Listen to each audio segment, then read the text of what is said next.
Hi, and so in this video we're going to run through the settings section on the Restoke platform. Essentially, this section will configure certain aspects of the platform based on specifications that you set here.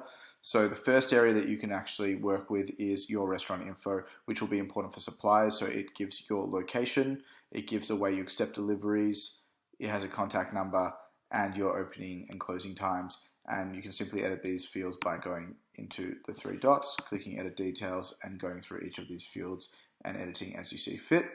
As you can see here, this information is mostly for suppliers.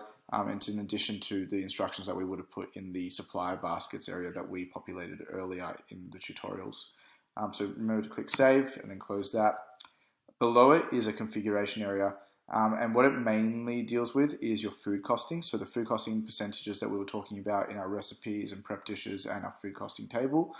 The food costing percentage that we deal with that determines whether we're going in and out of range with our costing of our items can be set here. And as we mentioned, we typically recommend a restaurant uses about 25% for their optimal food cost, but what you choose to use is up to you. And this food cost threshold here is a margin of up and down between that threshold. So if you're dealing with 23.7%, your upper margin is 26.7%, your lower margin is 20.7%, but you can determine this on your own based on how you would like to run that part of your business. You can edit the configuration settings by clicking on the three dots and going into the corner here. And you can set your food cost percentage here, your food cost threshold, and if you click on it, it'll actually give you a rundown of what your food cost threshold percentage is. Then whether you want your food costing to include GST, once again, if you need clarification, click here. These toggles here, if blue, mean they're toggled on, if grey, toggled off. In this case, all these have been toggled on. If you want tag, filtering for order schedules, we discussed this in the ordering section when you are dealing with the same supplier that has multiple types of items, such as veggies, meat, or dairy, or seafood, and you want to deal with them in different days of the week and not order all at once. You can actually use the tags that we set up in the supplier section. The other option here is using end of day reports, which will be under the operations function, and we'll discuss in another tutorial.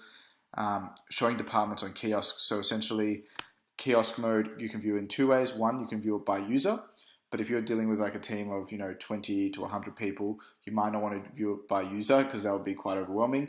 You might want to set it up as a department, and then once you click into the department, you can see each user. So you can choose to set that up here as well.